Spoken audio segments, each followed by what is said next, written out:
Hello, my co-highs. Hope you're all doing well. I'm your host, Tyranno Senpai, and welcome to our review of Godzilla Minus One. And I'm joined today by our good friend, Tristan! What up?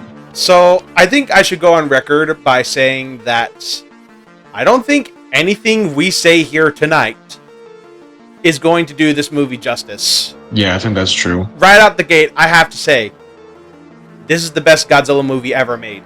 Ever. Like, I'm not kidding. This is peak Godzilla. This is as good as it's gonna get. Hopefully not as good as it's gonna get, but Like- this was incredible. Like 100% on the critic score and a 98% on Rotten Tomatoes. That's pretty good. Perhaps, like, critically speaking, yeah, this is probably gonna be the most critically Acclaimed Godzilla movie. acclaimed. It's even more critically Yeah. acclaimed than the original. Which, I mean, I can get that because, I mean, they were basically able to kind of like do the same thing but better than the first one. Like, kind of returning to a similar tone, but not making it feel like they're just doing the exact same thing again, but Yeah. kind of tackling similar themes and stuff. This is also, I should say for those who don't know, this is the first ever Godzilla film in history to ever receive an Oscar. Yeah, that was crazy. And the Oscar goes to Godzilla. I A was really glad to 70-year-old hear that. franchise finally gets an Oscar. Yeah, this movie's making history. Where is a good jumping off point to start? Maybe we should kind of work our way through the plot, and when we hit things that maybe we want to, like, I don't know if, like, are spoilers like a concern starting out, or should we just open up? I'm already gonna make it clear right now. This is not a spoiler-free review. So if you haven't seen the movie, do yourself a favor. If you're not in Japan, get the VPN and watch this movie, because oh damn, this is a movie you have to see. Even if you're just a casual viewer of Godzilla movies, you have to see this one. Yeah. All right, so we got, overarching spoiler-free opinion. We got, the real-life context there for a second on how good it did. Let's just maybe, like, jump in the plot from the get-go and kind of make our way through. And I think anything that comes to mind, we can kind of... Yeah. I appreciate that this film starts literally just days before World War II finally ended. Like, I think it finally... Yeah. Like, I think it's something that 1954 kind of touched on, but that happened 9 years after, the war ended. It really gives us a sense of, like, the struggle the Japanese were going through at the time, during the war and all that. I thought that was, like, even, like, without the Godzilla parts of the movie, like, it's still, like, a pretty compelling, like, human drama and, like, period piece about the time, like, the sets and everything. It's like, I'm like, you don't really, like, think about that period of time that's so immediately after the end of the war. Like, there's still literally, like, fallout cleaning going on in the country and stuff from the 2 bombs. Yeah, Hiroshima and Nagasaki. Yeah. And, like, even without Godzilla, like, those parts of the movie are already, like, a 6 out of 10 film just on their own. Like, yeah, without all the it's cool... compelling. Yeah, they're good characters, and the sets are, it's like, you actually feel like you're in that time period. It really does, yeah. They really sell the authenticity of it. The main character, as we've come to know as... what was his name? Koichi, I think. Koichi Right, Shikishima. Yeah. Koichi Shikishima. I remember the last name, just not the first name. He is a kamikaze pilot. He was supposed to be a... Ooh, should I say that word? Not a live pilot during the war. Yeah, exactly. But yeah, exactly. But unlike some, he fled his duty and pretended that his plane was faulty. As the main lead, I was not disappointed in the slightest. Yeah, I think he was... Yeah, he's a super compelling character and played really well. The actress does a good job. Like, there's a lot of dramatic scenes where Koichi gets really emotional, and it doesn't feel, like, cringy. It feels like he's really selling it. His relationship with Godzilla and the way things come, his role as a kamikaze pilot comes back in the end of the movie it's just... They did a really good job. It doesn't feel kind of like just slapped on like some Godzilla movies where it's like, okay, we got a scientist character, They're here. Okay, it's the end of the movie. It's the third act. They came up with something to stop Godzilla. All right, let's go home, boys. Yeah. I mean, don't get me wrong. I mean, we still enjoy the newer MonsterVerse movies, but those are dumb, awesome movies. We just go there to watch the action. There's like definitely entertainment to this movie, but it's not nearly like fun the same way those are, you know? Yeah. Because Godzilla versus Kong and all that, that's dumb fun. Yeah. Not that that's a bad thing, though. I should clarify. We still definitely very much do love the MonsterVerse. And like, you just gotta judge it from a different perspective when you do that. Exactly. Like, I would give like GXK like probably an 8 out of 10. Still haven't seen that movie, but I'm hoping to get my hands on the digital copy here soon. Yeah. But no, like, not even going about that movie, but like when you rate a movie like GX Kong, you're not approaching it from the same qualities that you rate a movie like this, right? It's an entirely different side of the coin. And goddamn it, 10 out of 10 for this one. Yeah, Koichi, he I really liked we follow through him and like we see that like he struggles with PTSD and survivor's guilt.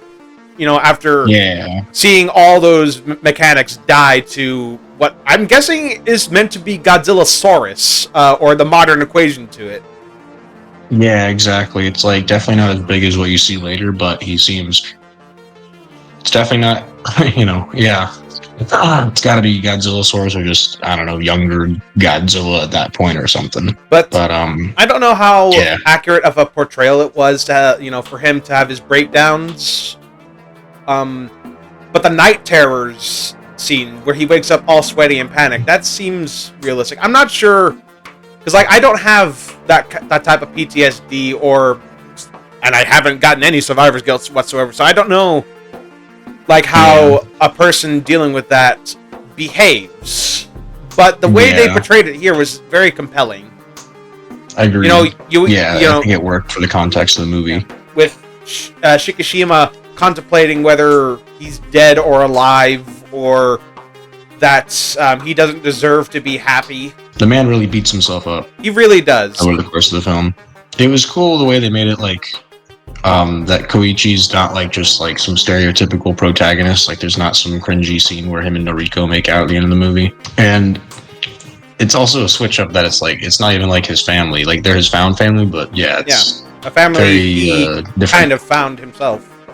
He gave a stellar performance when he was sad, when he was angry, when he was desperate, all that. This isn't really a very happy movie. It's not a tragedy, but it's just it's not it doesn't necessarily have a happy ending too. Well, the ending is kind of bittersweet. It's more lighthearted. It kind of bittersweet. Yeah. It's kind of like the ending is very Steven Spielberg-esque. Yes, I kind of agree with that. I'm assuming most people know what I mean. But like there is a happy ending to a degree. Like it can't be 100% doom and gloom. Yeah, especially. Yeah, we'll get to that part. Yeah, Koichi, awesome character, and honestly, I think one of the best leads I have ever seen in a Godzilla film. Yeah, there's not really. I mean, I haven't seen the first one in so long. I can't really. I mean, even the first one, there's not really like. I mean, Ogata was fine. Ogata was fine, but I don't think he was really memorable. What's the one thing he did that was impactful? Basically, Nout.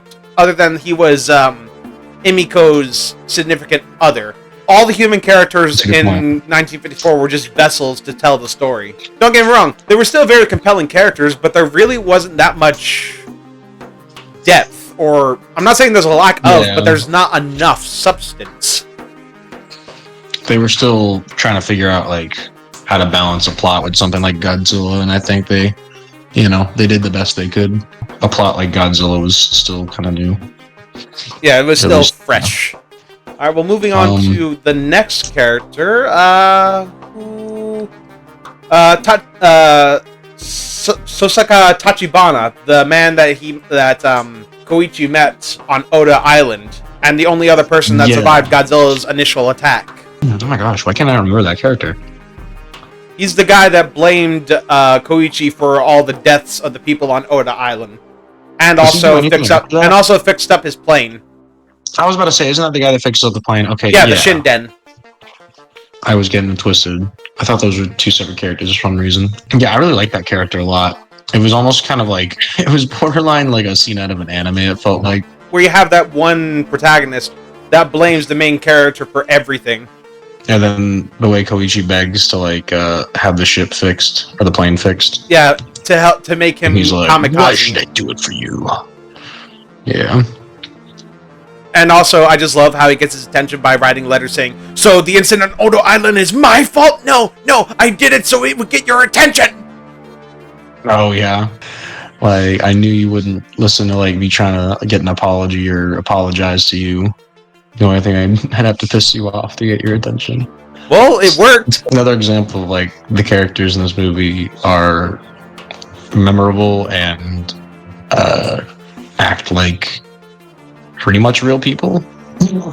Yeah, like, these people don't feel like just generic characters. They feel like actual human beings.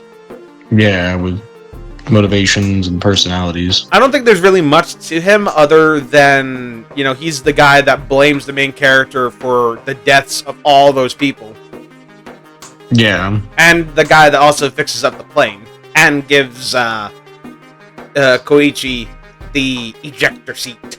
Yeah, I thought it was cool that it's like, you know, I think it was like an arc almost, like, despite him having his frustrations with Koichi, Tachibana still doesn't want to see him just throw his life away. Right. Now that he saw that, like, he had a survive. reason to live. Yeah. And I think it redeems Koichi too, if there was any soft brain person out there that was like, oh my god, he actually abandoned his post as a kamikaze pilot. What a coward. Oh my gosh. Well, the thing is, like, I don't think post-World War, I don't think Japan really had, like, insults like or whatever. I think post-World War II, being called a coward was the greatest insult you could ever give to someone. Yeah, that makes sense. Like, okay, so in the context of the actual movie, yeah, it's like Koichi's trying to redeem himself socially too. Like, not like he's rejected by any of his peers, but like I think in his own eyes, he feels like he's failed himself. He was very reluctant to tell anyone that didn't know him that he was a kamikaze pilot. Yeah, he didn't want the shame to follow up on. And the people that did know made him out to be a disgrace. Then we meet Noriko Oshii. Honestly, as the love interest, in air quotes, compelling. Like, she's not just the generic, oh, kiss me, you beautiful man. She's very supportive. Like, she sees Shikishima when he is at his lowest of lows. And she's there to support him. In fact, when he confesses that he was a kamikaze pilot, she didn't call him out as being a coward or a disgrace. She comforted him and gave him a glimmer of hope that he can still keep living and be happy. There's definitely a sort of a mutual, what's the word? Like, they have a good relationship. It's definitely not like pushed. Like they're not like super romantic. They're just supportive of each other. I don't think there's ever really been a Godzilla movie where there's been a very hard push for romance, except for Terror of Mechagodzilla, but that's a different story. But yeah, I absolutely love her. Review, dude, right? my heart fucking sank when she just got thrown off screen during the Ginza attack. Yeah, like, I felt my heart just freeze. Yeah, I was like, holy shit, they actually killed the main character. Like, they had the balls to do that. Which, kind of like, I feel mid about the ending, but at the end of the day, the ending also isn't all peaches and rainbows when you see her, she's back, so... Yeah, because, spoiler alert, turns out she survived, which could either be the happiest moment in all cinema, or the biggest cop-out ever. Well, I don't think it is, because, I mean, since we're already at that point, it seems like she got radiation poisoning. It's like the last shot of the movie. Well, I don't think it's radiation poisoning. I think she got a Godzilla cell in her or something, and that allowed her to regenerate. She gonna turn into Godzilla in the sequel. No, Biolante. Wouldn't that be something? Yeah, but honestly, I think that black spot we see on the back of her neck might just be a Godzilla cell taking root. And that might be why she survived. That's gotta be it. That's crazy. It's a happy ending, but it's very bittersweet. Yeah, it's like, well... She lived, but at what cost? But yeah, honestly, love her character. Love her. Yeah. Every time she came on screen, and when it was confirmed that they didn't marry, I was like, Koichi, put a ring on her. And there was like one viewer in my live chat that said, wife her right now. Wife her so hard. Right. I'm like, I don't push hard for what's the word? Ships? I very rarely do.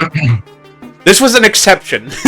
This was the one time I'm like, yes, get together. Yeah.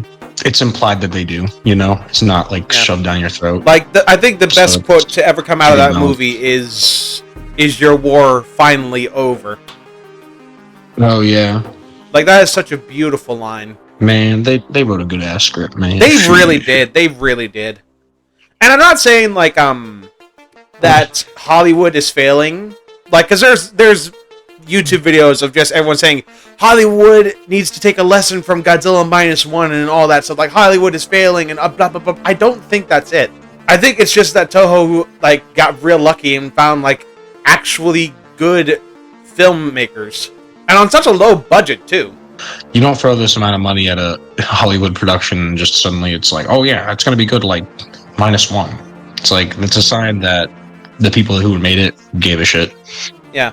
Hollywood is constantly bleeding money. Because they just throw money at everything. Productions, and they're like, oh, it'll make a good movie. And then watch it fail in the box office. Which makes me wonder, what do people in Hollywood spend their fucking money on in film production? 3 things. Expensive actors, CGI, and reshoots. Especially that last one, because reshoots make you have to do more of the first 2. Hopefully people pay close attention to what the production of this movie must have been like.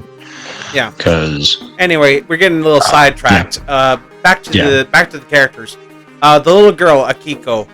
I got major must protect her at all costs vibes. Because you know me, I have a sister. I would give my heart and soul for that little girl. With Akiko, I'm like, I just want to give her a big old hug and tell her everything's okay. Yeah, she did good. I don't remember a bunch about her. Like, besides, I don't remember a bunch of her scenes. But I mean, I guess she didn't do a ton, you know, obviously. Yeah, because she was like a little baby. But I love that, like the main character, that like Shikishima got closer to Akiko as the film, because like when she called her dad, called him dad, he was like, I told you not to call me that. And I'm like, no, you are her father. You are her father. You take that back, right. You fucker. Like, I just felt my heart warm as soon as she said father, or the Japanese equivalent to it. That's another good example of the arc where it's like he fully accepts his place in the found family kind of thing. Yeah. Dynamic. Yeah. I will say, I've never actually cried, like, from like a person doing something in a Godzilla movie. The only time I cried in a Godzilla movie was Godzilla versus Destroya during Godzilla's death scene. Yeah. This was the first time I cried to a person in a Godzilla movie. Seeing Noriko's supposed death felt like a knife being pushed into my heart. But hearing Akiko cry, that twisted it. Yeah. And I just couldn't hold back anymore. And an hour and 5 minutes into the film, I started crying. Fuck you, movie. Fuck you so much right now. I'm actually crying on fucking camera. This is a Godzilla movie. It's not supposed to make me cry like this. No, I feel you. When I was in the theater, I think the first time that I saw what I thought was Koichi about the suicide bomb, I was like, damn, this is real as hell. Oh, I think the first time we see Godzilla, I cried a little bit too. That shows you. Okay. I was more just like, every time I see a Godzilla movie in the theater, I have a moment where I'm like, oh my god, we're here. Yeah, like, this is so awesome. After the drought. Yeah. So I think we're kind of done with the main cast, I guess, including. I would like to briefly mention I guess we'll get to that when we're talking about the plot. I mean, I guess that's really just talking about the plot than it is their individual. I was talking about the guys in the ship, like the shipmates at the beginning when we first see Godzilla. That scene, those three guys. Oh yeah, Munetaka Aoki, former Navy Air Service technician. There was also Kenji Noda, who had the gray hair. Yuji Akiso, which was kind of like the guy who always has a cigarette. No, that was like the main dude on the ship that like hated the government. Yeah, I swear that's the guy with the cigarette. He always was smoking a cigarette. So it's that guy, then Kid, and Doc. Yeah, yep. Captain, King, and Doc basically is what I think I just remembered them as. Honestly, I think Doc kind of carried a lot of this movie, in my opinion. He was fun. I liked it. He was between the three of them. Yeah. He was what was the word? He was like it was cool seeing him create strategies. I was trying to think of a better word for it, but just like the sophisticated way he would come up with these plans to like take on Godzilla was really cool. Yeah, I mean that's kind of campy, but when has an anti-Godzilla strategy never been campy? Right. I immediately assumed, like when I saw the trailer, he was going to be the Dr. Yamane / Dr. Sarazawa copy and paste. Yeah, but it's less of like I'm a like scientific genius, like mad genius that just creates something new, and it's more like I'm just working with like the shit I've known my entire career, just naval weapons. I kind of jumped into the stereotype of like he's going to be the one that's advocating for Godzilla being alive to be studied. Oh yeah, but no, God. he was on board with them killing him.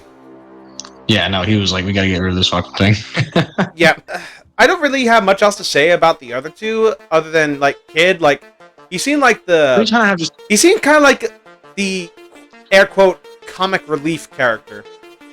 Yeah, I think he was supposed to be to some extent. Which I mean, I think this movie wasn't trying to have a ton of comic relief, right? So it's not like he's overused or anything. But I guess they had to balance like the darkness with some humor.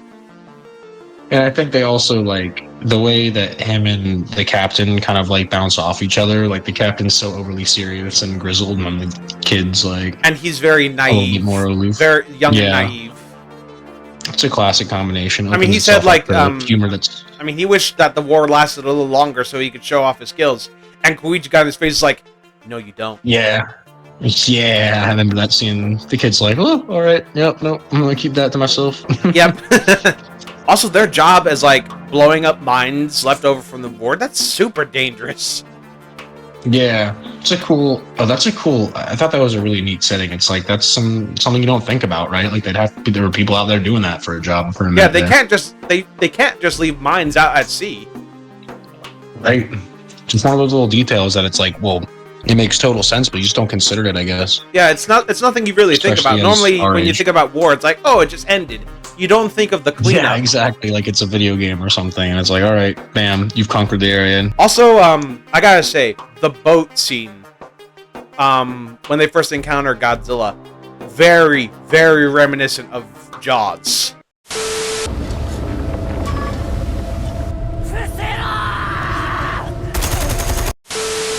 That's a good point. Like the third act of Jaws. Definitely inspired by it. Yeah, the third act of Jaws was very much referenced in this movie. Absolutely loved it. I loved how suspenseful it felt. Yeah, just suspenseful. Like I think like that is something to just be, I don't know, just addressed real quick. Like when like Godzilla movies don't do a tremendous job of being suspenseful because of just how wide the scale is. It's like, okay, yeah, like, yeah, it we're doesn't gonna see feel a city get personal. destroyed, but it's not like the world's in danger, right? Yeah, it doesn't feel personal. But this movie feels like, especially on scenes like the boat initial scene or later, it's like, you know, you've only got like less than 50 guys involved in any particular battle with Godzilla. Yeah. And even like just the well, I think that's really odd to say. I was about to say when he attacks Gyoza or whatever, which Ginza. It's that's a little bit it's not too suspenseful. Well, you have some suspense around Noriko and Koichi, but you kind of assume they're going to be all right, which is why when Noriko gets killed first, It's like an you're oh my "What the god. fuck?" Yeah, I guess that seems more shocking than suspenseful. But either with the first and last time you see Godzilla are super suspenseful, which is like a really cool change of pace. Like I had a big ass grin on my face when I first saw it in the theaters. Out of the two total times I saw it in theaters, because I was like, this is just fun. This is not like, oh boy, we're laying the groundwork. Okay, Godzilla's gonna show up on the shore. Just a bunch of exposition dump. Yeah, exactly. Exactly. Like, it's like, wow, this is fresh as hell, man. Oh, yeah. Yeah. So, I think there's only one character really left to talk about, and that's the ant, Sumiko Ota. Yeah. Man, she did a 180 character arc there. First, she absolutely... What was her character arc again? She's the one that was in Koichi's hometown during the air raids and called him out for being a disgrace and a coward. Oh, she was the aunt of the family. Oh, okay. She was the babysitter for Akiko. And then I think she comes around to respecting his. I don't think she did it for Koichi's sake, but for Akiko's. Like, I think she came close to Akiko, and by proxy, the other two.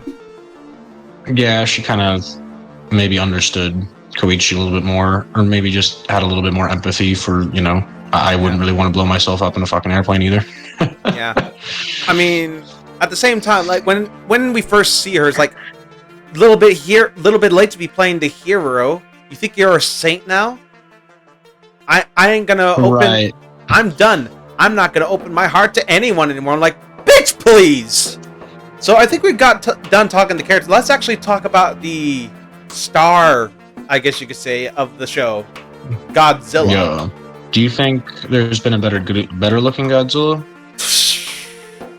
I'm still nostalgic for Heisei, but this is a very close second. I think I ranked this above the MonsterVerse design, but I still keep it under Heisei. So it's just sandwiched in the middle. We talked about this before. I think I've always preferred Millennium to Heisei when it comes to the Godzilla look. Even though Millennium couldn't come up with a consistent design to save their life. Yeah, specifically Godzilla 2000. Yeah, that one was way out there. I like the spiky freaking... I'm not a fan of the color. Like lizard face. Seeing Godzilla being green and pink just threw me for a loop.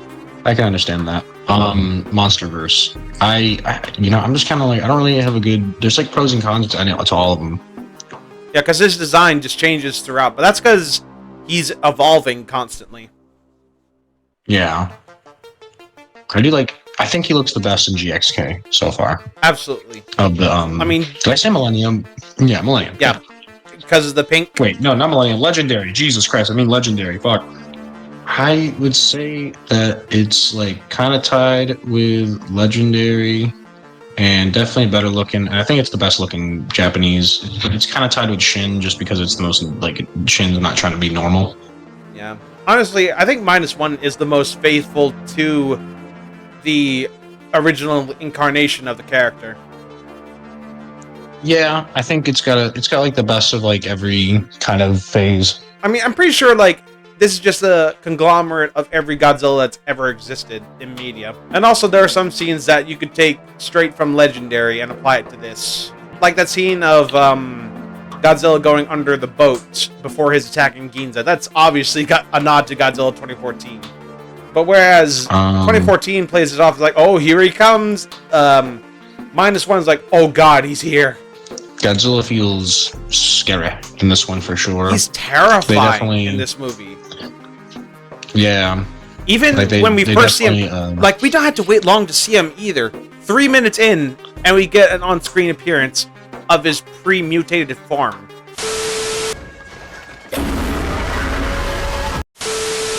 And they make sure that he's not impersonal.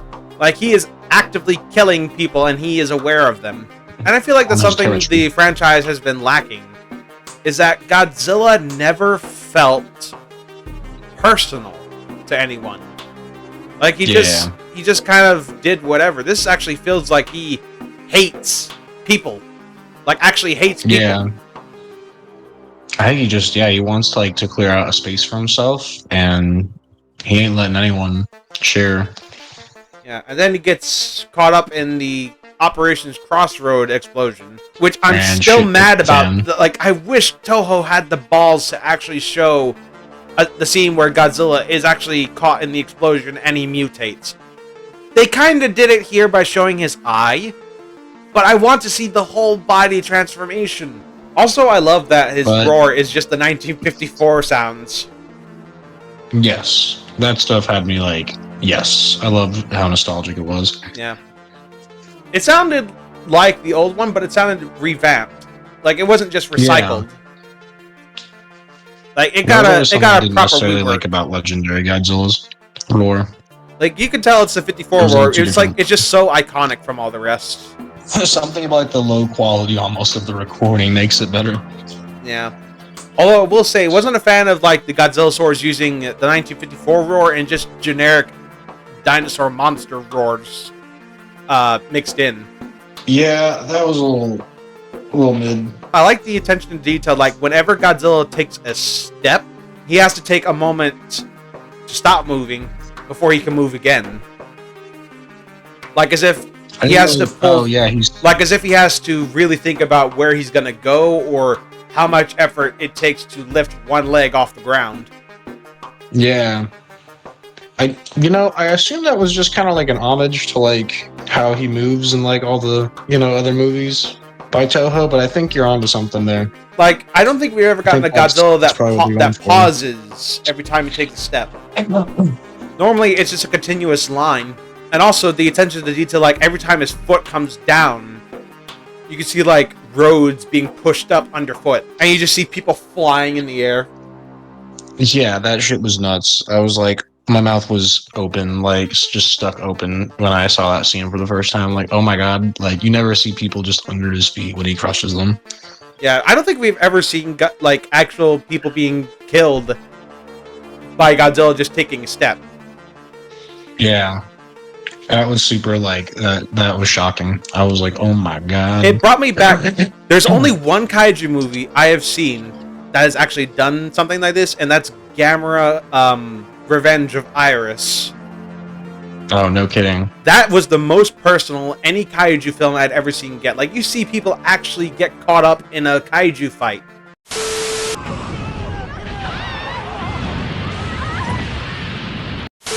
I heard that's one of the best kaiju movies ever made. Oh yeah, I think it actually gave the Heisei Godzilla films a run for their money. Wow, that's crazy.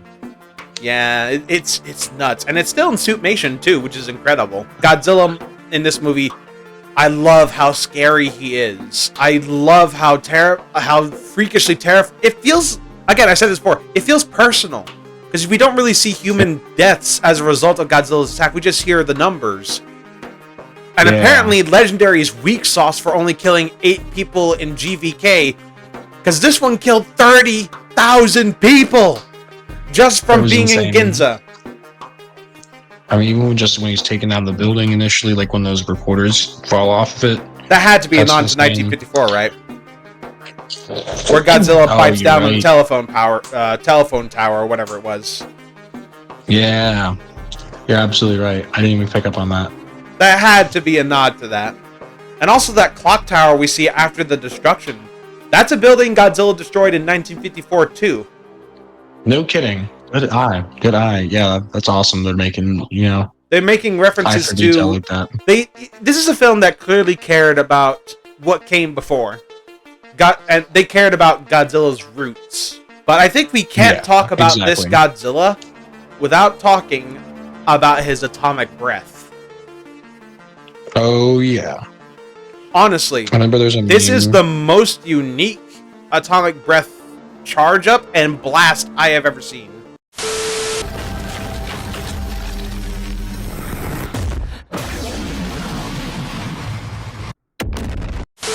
Love the way his little spikes start pushing out of him. It looks painful. Yeah, it kind of I imagine it feels a little bit like how Wolverine feels using it. His claws, yeah. and he just inhales, and you can see like a blue light coming from his throat as he's breathing in before his dorsal fins shrink back into his spine, and he just unleashes a stream of radiation, and it explodes like an atom bomb. I think every other Godzilla beam has just been that, just like a beam of fire or something. It's never actually ended with an explosion like that. Yeah, which arguably it feels like the explosion's almost like more powerful than the beam itself. Yeah, like the beam is just force. what's coming at you, but the explosion is what hits. Yeah. And it leveled Ginza to the ground. Koichi's reaction when he just walks out from between the two buildings. Oh, it was so... everything's so leveled, and there's just black fallout. Yeah. And the mushroom cloud left behind. Yeah. I do appreciate that touch of, like, the black rain coming down. That is something that happens when a nuclear bomb goes off. But that's something we have never, ever, ever seen in a Godzilla movie. Nuclear fallout in the form of black rain. Nah, that shit was dope as hell, man. Like, big dope. Yeah. Never such a cool attention to detail. Never did I think we'd actually see a Godzilla atomic breath that actually behaved like a bomb. Yeah. They really innovated on, like, just every little bit of the beam. Not only that, but it injures him every time he uses it. Injures Godzilla? Yeah, it hurts for him to use it. It burns his face every time he uses it. I love how they handled his abilities. The regeneration, I didn't expect it to work that quickly, though. Normally, with Godzilla, regeneration takes time. Except Godzilla vs. Destroyer, but he was at meltdown at that point. Yeah, I thought it was cool how... I mean, ultimately, they defeat him. I don't know if they necessarily kill him, because there's a scene of, like, a little chunk of him regenerating. Oh, no, they did not kill him. We see him sink to the sea, but he's regenerating. Yeah. Kind of like a nod to Godzilla, Mothra, King Ghidorah. Oh, is it? Yeah, because like in the end of that movie, we see Godzilla's beating heart at the bottom of the sea. Whoa, do we? I forgot. Oh my god, I've seen the movie. I haven't seen the movie in at least 10 years. But yeah, the way they kill Godzilla, like sinking him to the bottom of the sea and then quickly raising him back up. I like that they put some thought into like how they would destroy him, even though it didn't work. I think one of the most badass shots in that movie is Godzilla charging up his beam one more time, and he's all kind of exploded a little bit. That's scary looking. Yeah, you can tell it's just an overwhelming amount of power, even for him. That's pretty also dope. What were your thoughts of like the Godzilla march playing when he was on screen? Oh, I loved that. Oh my god. A lot of people thought that was kind of either very funny or very out of place for this movie, because it's very bombastic. The first time it plays, like, in my mind, I'm thinking, haha, this is awesome. Like, I'm just mesmerized. But it seems so out of place for, like, the soundtrack we've already gotten. Like, normally when that music plays, like, the dun-dun-dun, dun-dun-dun, dun-dun-dun, dun-dun-dun, dun-dun-dun, it's meant to get you hyped for, like, Godzilla about to kick some ass. Not really for him going on a rampage. Yeah, I can understand where you're coming from there. Perhaps there is something to be said about that. I think it works in both respects to some extent. I will say, it didn't really work during the Ginza scene, but when it was played again during when they were trapping Godzilla in the ocean, that worked a lot better. It worked a lot better there. Because that was meant to be like a triumphant score. Yeah, I can understand that. Also, it has to be my favorite rendition ever of the Godzilla March, because it's just the revamped version of the end credit song for Godzilla vs. Destroyer. Oh, yeah. Because you can hear like really the King Kong vs. Godzilla track, the dun dun dun dun dun dun dun dun dun dun dun. That's good to hear. I didn't realize that was actually from previous films like those. Yeah, I love those little Easter eggs. I thought it was just the original. Interesting. And then you have the basic one that's basically used in every movie, playing for the end credits. But yeah, overall, I loved this movie. I can't fault it in any way. There is no complaint I could give. Like any complaint I give is just a nitpick. What did you think? Okay, the one part that I was like I think I felt suspenseful the first time I watched it, and then I didn't feel suspenseful the second time. I think was when I think it's Noriko, like she's on the train when the Ginza attack begins, and she's literally like holding on for her life, like hanging like hundreds of feet above the ground.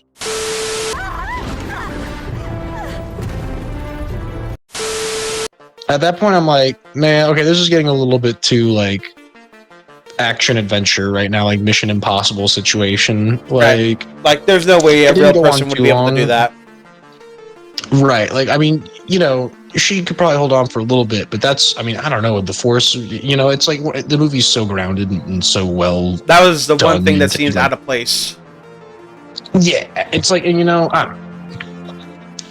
They're trying to include Noriko, and it kind of works to the extent that like it does make you go like, whew, okay, Noriko's still alive, and then she gets freaking blasted by the. She got Team Rocketed away. Anyway. Yeah, blasting off again. So I think that might have been the point of that, is to make when Noriko gets blasted off again more like it just impacts you more, but. They could have made it a little less over the top. Like maybe she's just kind of bouncing around inside the train and it looks like Godzilla's about to step on it, but then like I don't know. I don't know. What is it with Godzilla and trains? Why does he hate them so much? 1954 train crash. Return of Godzilla train crash. So with all that said, they kind of left it on a cliffhanger. So this could lead to potentially sequels. Godzilla -2, which leads me to that's my thoughts too. Like if they make a sequel, it's got to be called Godzilla -2. But for a movie like this, do you think there needs to be a sequel, or do you think it can stop right here?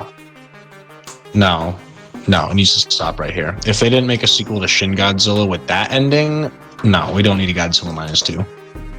Okay, all jokes aside, yeah, I don't think there's really anything else to be explored. All the characters have their arcs, and it's like, what would they do to beat Godzilla when he comes back that wouldn't just be a rehash of what we already saw in this movie? Without it also being a monster fight. Because that's inevitably what it would be, right? Just another kaiju match. Perhaps. And like, all that, if there's anything we learn from Godzilla raids again, it's like, no. Well, actually, it also happened again in Godzilla vs. Biollante, because the film before that was also a solo Godzilla film. Well, then they need to come up with something a lot cooler than, no offense, Anguirus. We love him. We love Anguirus, especially. We haven't seen Anguirus in film since Final Wars. Yeah. They need to bring him back. Because, well, the problem is that there's just not a lot to do with him, you know, unless he's like, because there's just not a lot of cool stuff he can do that doesn't make you roll your eyes and go, Godzilla, just blast him. You know, if we didn't get a sequel to Shin Godzilla's crazy ass ending, then hell no to this one getting a sequel. although I will say, I wouldn't say no if one did happen. I mean, at the end of the day, Toho, we need a Godzilla movie every 3 years, Toho. Keep up the pace. Yeah, because honestly, the Reiwa era of Godzilla films has just been another Millennium era where nothing is consistent. I'm not complaining, but you're right. Like, and I think honestly though, in today's culture of movies, it's like it would run stale too quickly if they kept it consistent. Yeah, because like the Reiwa era technically started with legendary Godzilla, but now people consider that to be a different thing. That's just legendary. So if we're really talking about what people consider the true start of Reiwa, it's Shin Godzilla. And then from there you have the anime trilogy, which I think everyone can agree sucks. And then we have Godzilla Singular Point. You and I, we had quite a lot to say about that one. Cool concepts, mid-execution. And terrible writing. I appreciate that the Reiwa era is exploring different mediums, although those other mediums are just anime. And also Chibi Godzilla, but that's kind of like a different thing. Yeah, that's but it's just been a mess. It's just been a mess. Like Shin Godzilla, I know people praise it. But I just don't like it. I just find it incredibly boring. All the scenes with all the meetings and just the political satire and people just making stupid choices. Nah. Yeah, that's what it's all about, man. This is why I put this movie high and above Shin Godzilla in every way. Also because Godzilla didn't look like a fucking zombie. I'd love to embrace weirdness in Godzilla, but that's a bit too far. Nah, man, I need like we need like a Netflix series that goes on about like the No, we forms don't. of Godzilla. No, we do not. No, we do not.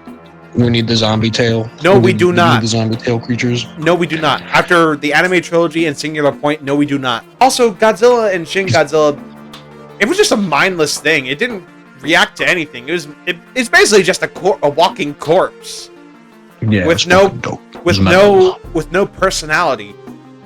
-1 had more personality than that one, and also I think it's also more personal for him specifically because he's shorter. He's like 50 meters tall, which is around the same more size. Of an animal and less of like just a weird force of nature. Yeah, and also smaller Godzillas. I don't know what it is. I think they have more impact because they're not so colossal. Yes. Like the smaller ones feel more aware. When they get too large, it just gets so ridiculous that it's hard to relate. Yeah. I mean, at this point with Godzilla sizes, it's basically just a measuring contest. Because Legendary was the tallest in 2014, then it was Shin Godzilla, then Godzilla Earth just basically broke everything. Like there's big, and then there's stupidly big. Honestly, this movie deserves nothing more than a 10 out of 10. Five gold stars all around. I also love the theme of like overcoming your trauma and camaraderie among people with a common goal.